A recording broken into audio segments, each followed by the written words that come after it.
Good morning students. कैसे हैं आप लोग? आशा है अपने अपने घरों में अच्छे होंगे, स्वस्थ होंगे।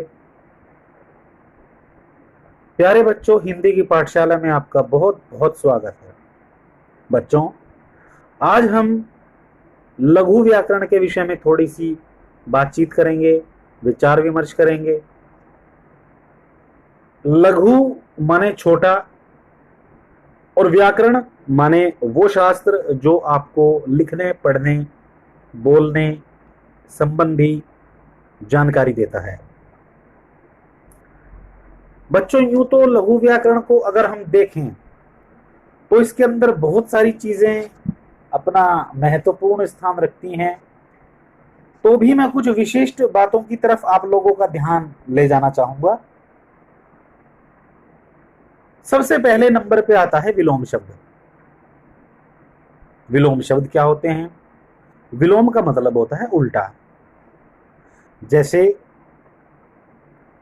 हम कोई शब्द बोलते हैं और कोई दूसरा शब्द उसका उल्टा अर्थ प्रकट करे, प्रदान करे, तो वो कहलाता है विलोम शब्द।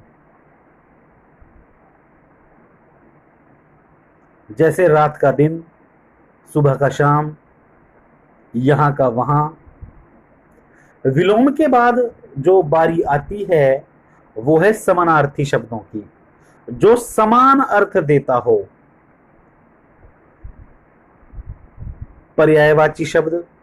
पर्यायवाची का मतलब होता है, जैसे जल है तो जल का एक अर्थ पानी होता है, नीर भी होता है, पय भी होता है, सलिल भी होता है। ये शब्द बोलते हैं, इनको कहते हैं हम पर्यायवाची। पर्यायवाची का मतलब उस जैसा।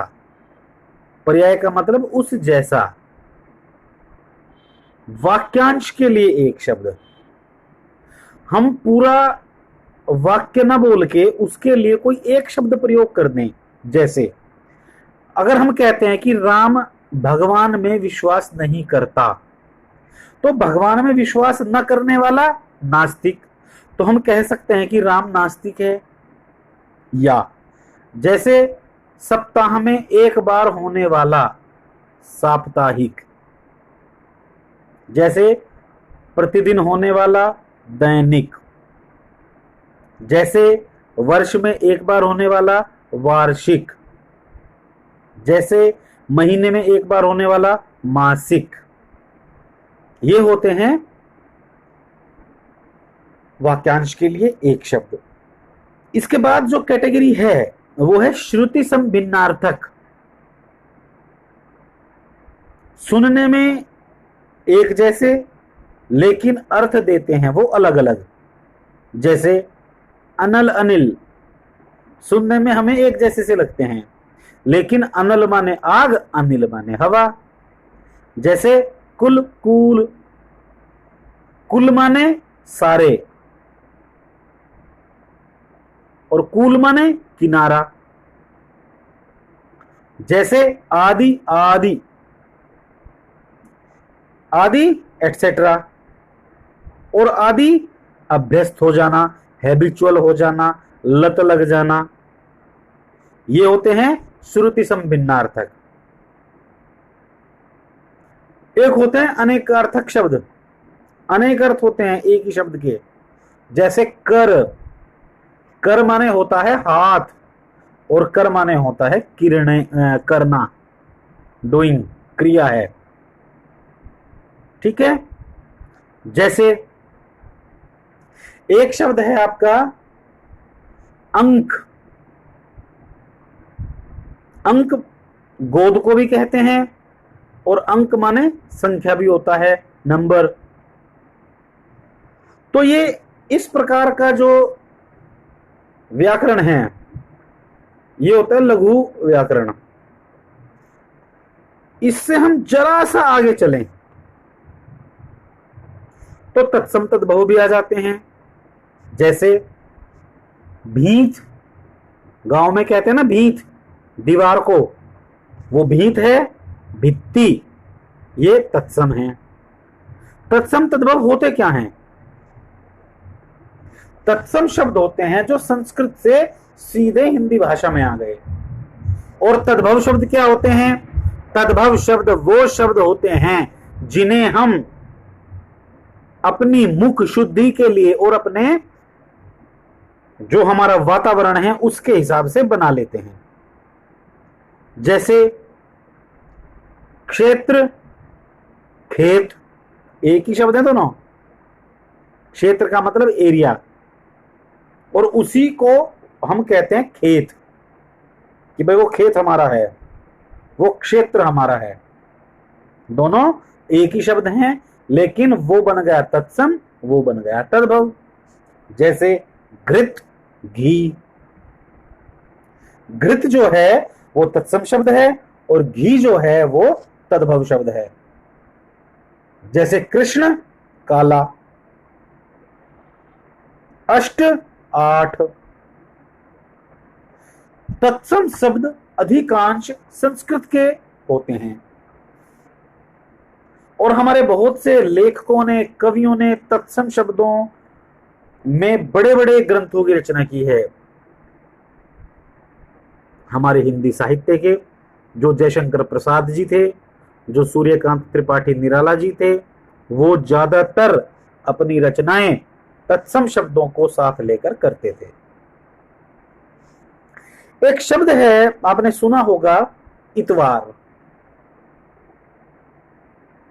यह शब्द वास्तव में आदित्यवार है। इतवार माने संडे। अब मैं आपका ध्यान आकर्षित करना चाहता हूं। आदित्य कहते हैं सूर्य को और वार कहते हैं दिन को। सूर्य का वार सूर्यवार, आदित्यवार। तो ये इस प्रकार के शब्द हैं जो इस तरीके से यात्रा करते करते हमारे तत्सम और तद्भव की कैटेगरी में फिट हो गए। इसके अलावा कुछ शब्द हैं जिन्हें हम देशज शब्द कहते हैं, जो एक पर्टिकुलर विशेष क्षेत्र में ही बोले जाते हैं। ऐसे बहुत से शब्द आप लोगों ने सुने होंगे। हरियाणा में अलग हैं, उत्तर प्रदेश में अलग हैं, बंगाल में अलग हैं। हर जगह देशज, मतलब देशज शब्दों को समझाया नहीं जा सकता। देशज शब्द केवल जो किसी विशेष स्थान का व्यक्ति होगा वह ही समझ सकता है। बच्चों, अगर आपने शब्दों पर पकड़ बना ली तो आप कोई भी राइटअप बड़ी आसानी से लिख सकते हैं। बोलचाल में आपकी जो वोकैबुलरी है वो इतनी प्रभावी हो जाएगी, इतनी अधिक हो जाएगी कि आपका जो प्रभाव है लिखने में भी अलग होगा और किसी दूसरे व्यक्ति के समक्ष जब आप अपना कोई प्रस्तुतिकरण दे रहे हैं, कोई भाषण दे रहे हैं, कोई कविता पढ़ रहे हैं या साधारण बातचीत कर रहे हैं तो आपका इंपैक्ट बिल्कुल अलग जाएगा, पॉजिटिव जाएगा, सबसे अच्छा रहेगा। कई बार हमने देखा है, हमें किसी खास व्यक्ति से मिलकर बड़ा अच्छा लगता है, उनसे बातचीत करना, उन्हें अपनी समस्या बताना, उनसे किसी चीज के बारे में पूछना, हम बहुत ही खुश हो जाते हैं कि भाई हाँ, इनके साथ हमें बात करनी है। वहीं दूसरी तरफ कुछ लोग हैं जिनसे हम बात भी करना पसंद नहीं करते, केवल उनके बोलने के कारण। और बोलना किस चीज के ऊपर डिपेंड करता है? बोलना व्यक्ति की वोकैबुलरी के ऊपर डिपेंड करता है, शब्द ज्ञान के ऊपर डिपेंड करता है कि हमारे पास शब्दों की नॉलेज कैसी है, कितनी है, और हम सही जगह पर सही शब्द प्रयोग कर रहे हैं या नहीं कर रहे हैं। हमें आदमी की पद, डेजिग्नेशन, उसकी मर्यादा, उसकी आयु देखकर शब्दों को बोलना होता है। प्यारे बच्चों, अगर आप इन चीजों का ख्याल रखेंगे और ये सारी बातें अपने व्यवहार में ले आएंगे तो निश्चित रूप से आप एक बहुत अच्छा लिख भी सकते हैं, बोल भी सकते हैं, पढ़ भी सकते हैं, कह भी सकते हैं, अपनी बात को दूसरे के समक्ष रख भी सकते हैं। और यही चीज आपको दूसरों से अलग करेगी, जो आपके लिए बेहद लाभदायक होगी। आगे की बातें अगली वीडियो में। तब तक के लिए नमस्कार।